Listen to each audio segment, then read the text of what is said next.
was like at that point, I could see like the real world, but there was that time period in between that. It was just like I was somewhere else. It's like time stopped. Hello, family. Welcome back to the Explore the Extraordinary podcast. My name's Betty. Today I'm joined by Nancy. And Nancy is a lifelong contactee of interdimensional beings. She's also a person who has experienced a soul transfer. And we were just having the most amazing conversation before we pressed record. So I'm super excited to see what comes out now that we have pressed record. I'm going to toss it right over to you, Nancy. Thanks for your willingness to serve our community. Thank you for having me, and I love being here. This is an experience that I want to share with a community that understand what I'm talking to and give me some insights on my experience. So I am a lifelong contactee with interdimensional beings, and my first conscious memory started about 2 or 3, and they have occurred all through my life. I'm 64 years old, and I still have face-to-face physical contact with these beings. And their primary focus is for me to help people to understand, look within, understand who they are within, get in tune with their inner soul self. We are more than just what the world around us has influenced us and programmed and pulled us in every direction to be. We all made a choice to come to Earth, whether we remember it or not. And we all came here with a mission or a purpose or experiences that our soul wanted to have while here on Earth. So, our memories are erased of all this when we're born here on Earth. So this is the tricky part, is that's why we're here, is to figure out who we are. And then we get a better grasp of our purpose here on planet Earth. Not only that, but with our connections with others around, all of us on Earth, our connections with our nature and all of the living things that have a conscious connection, and also in the universe with all cosmic beings. We're all connected, we're all one, and we're here to learn and grow and ascend. Yes, I love that. So I want to talk about a lot of things, but I want to talk about the idea around dismantling fear. How tell me some of your tips and tricks. How do we get to this point where we remember who we truly are?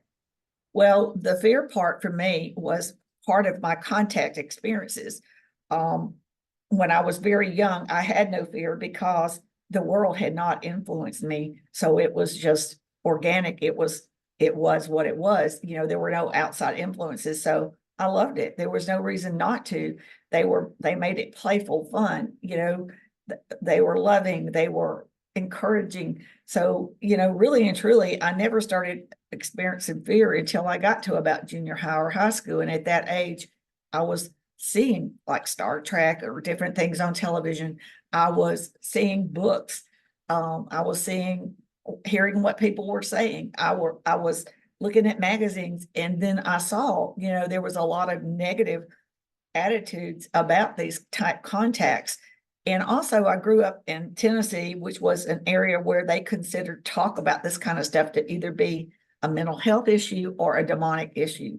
So, I learned very young to suppress it and to just keep it all inside, because my parents told me people will judge you. They will pick on you. They will make fun of you. So anyway, you originally asked me, how did I deal with the fear? So once I started having all this information in me, it changed my storage bank in my brain to when I've always had the ability, necessarily not an ability. They always let me know 5 to 10 minutes before they're going to manifest in my room around me.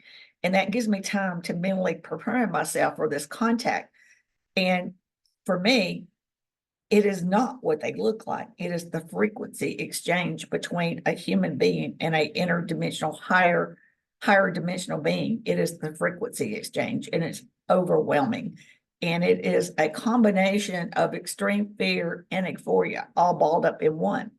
And this tells our brain, it's clicking, trying to figure out, is this good? Is this bad? What is this? And the fear pops into there, and it's overwhelming fear. And it pretty much blocks the reality of the whole experience out because of the extreme fear. And because of that, the interdimensional beings, being of a higher dimension, do not experience any negative anger or, all of the dramatic emotions that humans have. So it's very uncomfortable to them, very uncomfortable. So they will tap you on your forehead or do it through their higher consciousness and put you in a blacked out state. And that's why people come back saying they have missing time or fragmented memories. With me, they did the fragmented memories because they wanted to give me the time to figure out on my own that they did nothing to put the fear in me. I did it to myself by letting the outside influences of the world, reading and all that stuff is what I brought my own fear on. And so over a period of time, I realized I was still having the experience, but I wasn't getting to remember it all. And this became very frustrating. And they telepathically told me, you have to face your fears. You have to face your fears. And I didn't do it automatically. It took it was a process. It took time, but I did. I learned to face my fears. And when I felt it and would be overwhelming frequency, and my brain would start to feel that panicky fear, I would mentally remind myself and calm myself down and say, this is not fear. This is a frequency exchange. I know what this is. Push through it. It is not fear. And I learned to do that. And it did not happen overnight. It was a process. And we all have been told, and things have been, well, we've been influenced by a lot of things just on our television, anything, that we watch or anything we see, it does. And it prevents us from really experiencing a lot of things that are really good things because we're afraid that something could go wrong, so we limit our experiences by fear. So we have to learn to at times face our fears. Thank you for that. And okay, so I'm curious we talked a little bit about soul transfer before we started recording, and you said that you were in an accident and that you had this experience. So can we talk a little bit about that? Absolutely. So in March, I was in a car accident and I got T-boned by a commercial truck, and it hit me on the passenger back seat side, and it flipped me all the way around, and every airbag went out and my car was totaled. And all of a sudden, as I was flipping around, everything turned white. It was like time stopped, all time stopped. And all I could see was like white light, just white light everywhere. It was all I could see. And then when the vehicle stopped and I was sitting there, again, all I could see was white light. And it was like, it was like I was looking around trying to figure out what was going on. And it's like the time just stopped. And then, and I started thinking about what does my body look like, because I got thrown forward and hit stuff really hard. And then the next thing I know is it's like reality check. There's the fire department, ambulance workers, police department opening my door and asking me if I'm okay. And it was like at that point, I could see like the real world, but there was that time period in between that. It was just like I was somewhere else. It's like time stopped. So that night, I had an experience, and they showed me a vision of what happened. And what happened is that I saw myself being carried away by a being, and the being had me up under his arm. And as we were traveling, he had me up in his arm, and I was looking backwards, and he had me kind of like up like this, like, I was up under him. And all of a sudden in the sky, we were traveling through the sky. In the sky, I could see all of these huge rumbling clouds, many, many billions of rumbling clouds coming forward. And they were like grumbling and coming. And I made the comment, there's a storm coming. And this entity stopped and looked at me and said, "Why did you say that?" And I said, "Look, they're coming." And next thing I know, I black out, and that was all of that. So, but what I was told later by the interdimensional beings is that I did die, this Nancy Thames died, and that they pulled a different version of me down to finish my mission, that I was persistent about wanting to stay. But basically the original timeline, my contract was done, but that with my persistence, they agreed to let me stay longer, and that they also brought down better versions of my close family that support me to help me with this mission. And that, and they told me that I didn't remember it, but this had happened before. They said I had a near-death experience as a young baby, and that had to be done because of me I was an interdimensional being before I came to Earth and made an agreement to come here and be a part of this evolutionary leap for humanity. And that because I came from such a high frequency, that my body had to go through a near-death experience around my birth time or right after my birth to help me to adapt to this frequency on Earth. I don't really understand all that, but that's exactly what they told me. So. I think that, thank you so much for sharing. I know that this is your first time kind of talking about this aspect of your experiences, and everything that you're saying hits absolutely all the markers for people who have had walk-in soul experiences. And you're saying it without any information about what other people say. So to me, that sounds like a true experience. And I love the way that you're putting it, that kind of, another aspect of yourself, maybe not a separate soul itself, because we were talking about this before with the law of oneness. Are there really separate souls? I mean, it helps our linear mind to think in things in an individual way. But when you think about the oneness of everything, even the oneness of the interdimensional beings that you have contact with, these are all other versions of ourselves that we're communicating with. So I really love your bravery, your courage for stepping out and sharing about this part of your experience. Thank you. Thank you. And even learning about having an experience as a baby, I hear so many experiencers talk about the same thing. And I'm wondering if you can share with the audience a little bit about how they can connect with their own interdimensional team. Does everybody have access to this? I would think so. I know that I am of direct lineage and I chose to come here and do this, but I know that we all make soul contracts, and there's so many of us that made agreements to be part of this evolutionary process on Earth. And it's unfortunate that when we are born here, our memories are erased.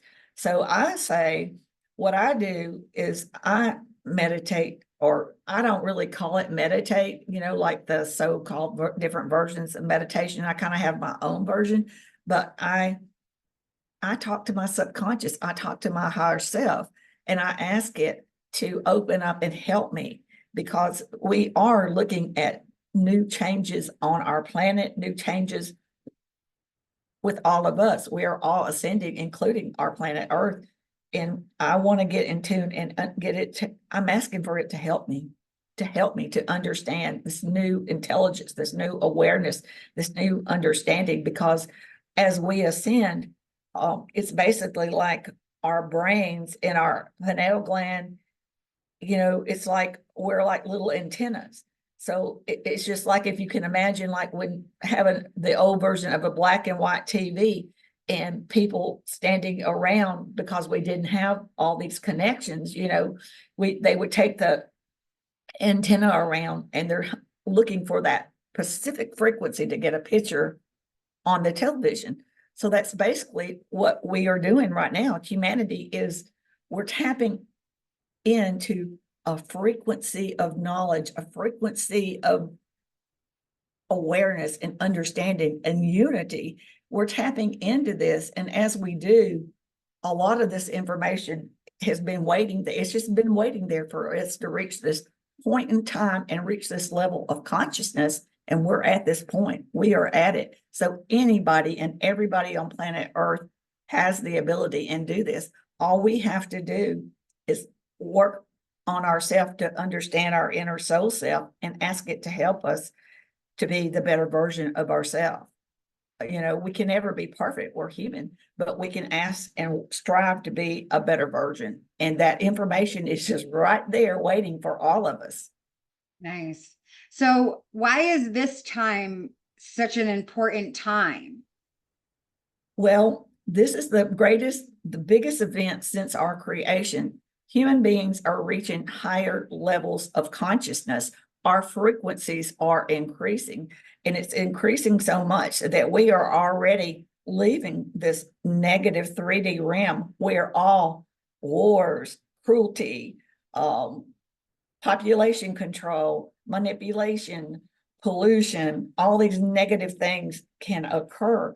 So it's unfortunate, but you know, we didn't even realize a lot of times that we were being manipulated and controlled into certain things, but we are now reaching these frequencies of where we're going to know we're not alone in the universe. We're going to know we have been manipulated. We have been controlled. We're going to have understanding and awareness to the fact that we understand, you know, to be the humans that we are today. It is unfortunate, but we did have to go through the good and the bad, the mistakes, the wars, all these different things played a role. No matter how bad they were, we can't change them. So we have to look at it from the perspective that it made us stronger, it made us wiser, and it made us ready to face any challenges in the future. And we know from these past mistakes how to correct and not have those happen again. And that's part of what we're tapping into, is this unity and knowledge to help us to reach this level. And basically what this is all doing is getting our souls ready to help us reach the bridge, the gap between the interdimensional realm and where we are right now, because that's where we're headed. As we ascend up the DNA ladder, we are ascending to the interdimensional consciousness level. And it won't happen overnight, but it's a preparation, a readiness to get us prepared. Because think about this: if the James Webb Telescope finds humans just like us somewhere out there, so you know, we need to go through this ascension and be prepared, because in our negative 3D realms, a lot of us would feel competitive. We would want to know, what do they have? What technology do they have? You know, we would want to be better because we're in a negative realm. So as we progress, this is a great preparation to get us ready if that event were to occur, so that we have a better sense of the unity, awareness, intelligence, and we can learn that we can have a shared, we are one attitude about any of the things that we may, you know, find in our futures. We don't know what's out there, and we don't know, but I know that our world is changing. We are changing, and we're being prepared for some pretty magnificent things. And this is just the early steps of it. So what would you say about people who believe that this shift that's going to take place is going to be fire and brimstone and apocalyptic? They don't show me visions like that, but they do show me that there's going to be a split. You know, there's going to be humans that understand and accept that we need changes. You know, if we don't get out of this negative realm, we're headed towards World War III. And society as we know it will demise and will change.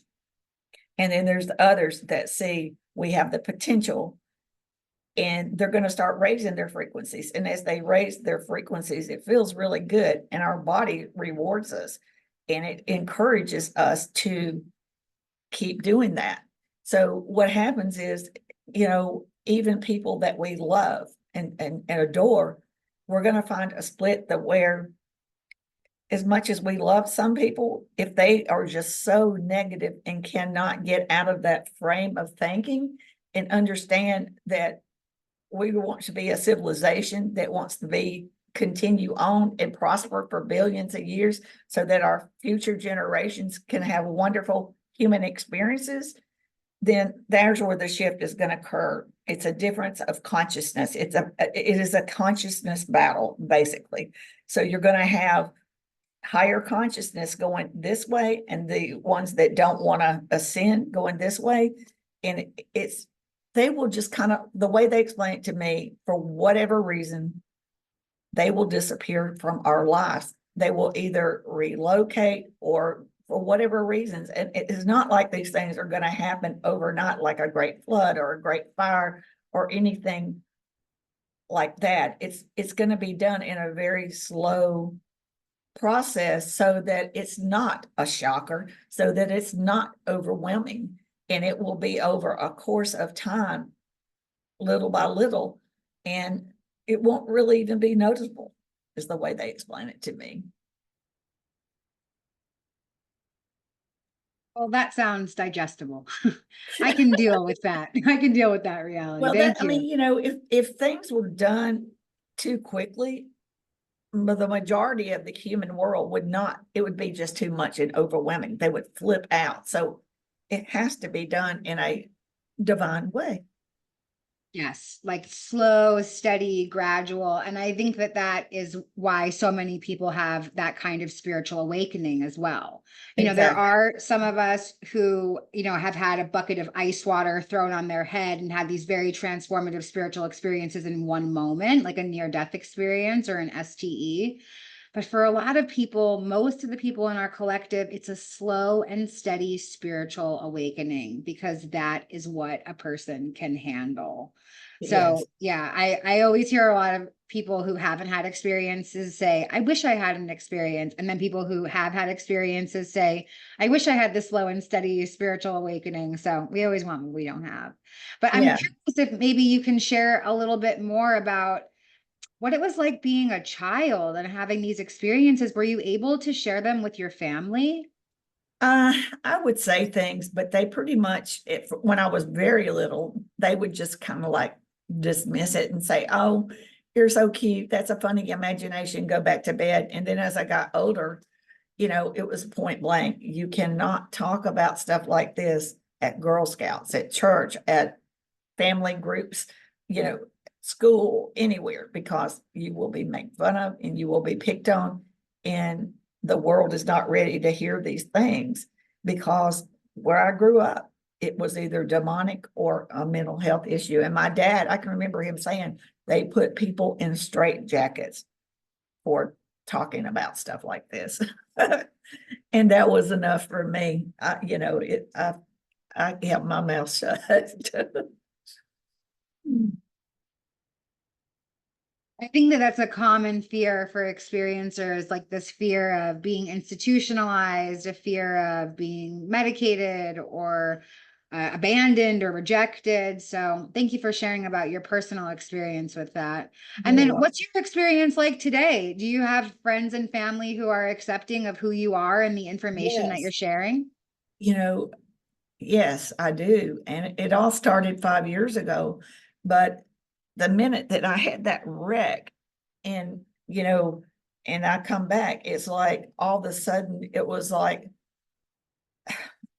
things started changing, like people were helping me to do what I'm doing. It was like getting an abundance. It was like getting an abundance of love, abundance of appreciation, abundance of affection, abundance of persistent help to get me, helping me get the podcast equipment, helping me to have confidence to get out and say these things, encouraging me, constantly telling me how proud they are of me. They told me that I would notice a big change in the purple and the people around me. And I definitely have. And it's almost amazing. I mean, it's amazing because it's like drastic, noticeable changes. Like my mother lives in New York. And for me, when she comes to visit and she looks at how all these changes and how all my children, grandchildren, daughters-in-laws and stuff are all focused in working with me on this, it just blows her mind, you know. I mean, she's happy, but it's like, wow, you know. So it's it's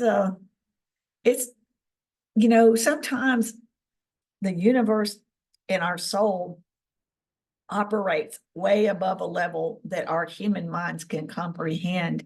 So, you know, we're just now kind of getting, you know, working our way into basically understanding this. And I think it's just going to get bigger and deeper the more we get into these aspects of ourselves, understanding we are so much more than just this human vessel we are in. You know, we are so much more.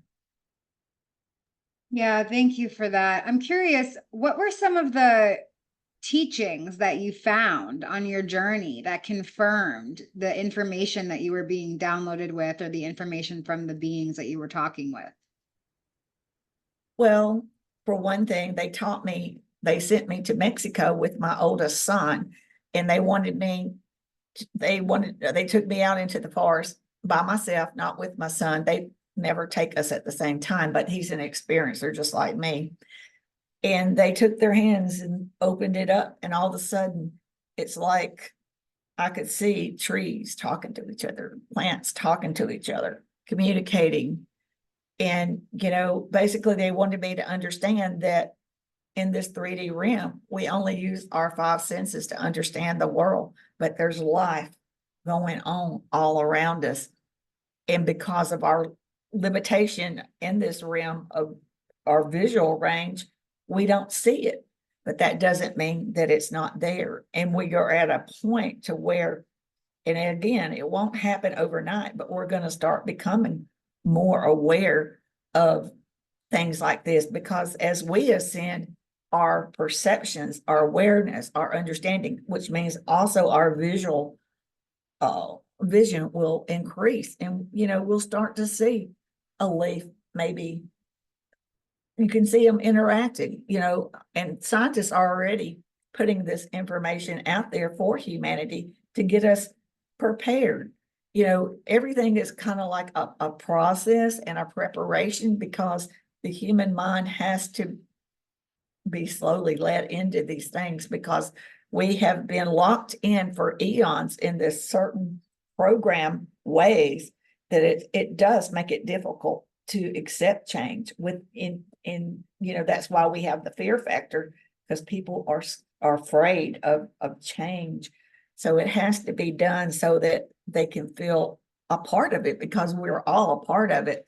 So that was the main thing for me, is understanding that our planet Earth is a living conscious being, and all things around us, and we're all connected and we're all one. So that was one of the big things that they taught me that really changed my outlook on how we interact with our environment, how we interact with our planet Earth. And it kind of explains to me, you know, why she's grumbling, because she's a living conscious being, and she's sitting there waiting for us to finally reach a level of consciousness to understand the connection and understand that, you know, we need to be thinking about how we abuse our environment, how we abuse the planet, and how it affects us, because we're all one, we're all connected. And it also ripples out into the universe and affects everything. So what we do here affects everything. So that was a big thing for me to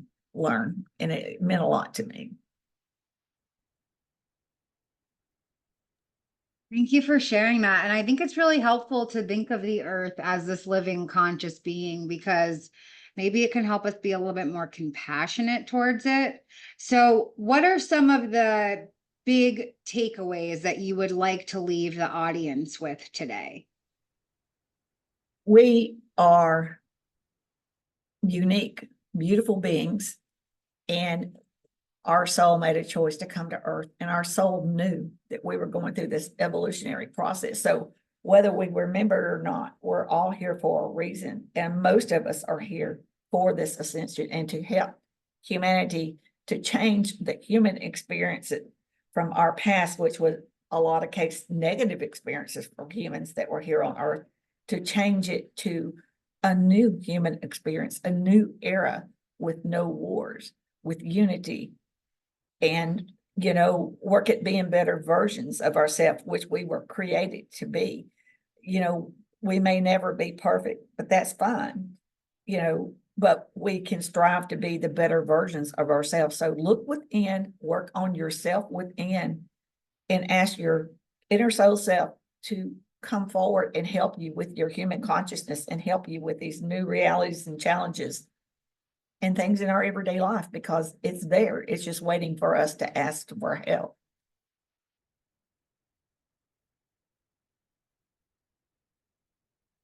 Amazing. Nancy, thank you so much for your willingness to come and serve our community with all of this amazing information. All of Nancy's links will be in the liner notes of this episode. And thank you, thank you, thank you. We'll see you Thank next you. time.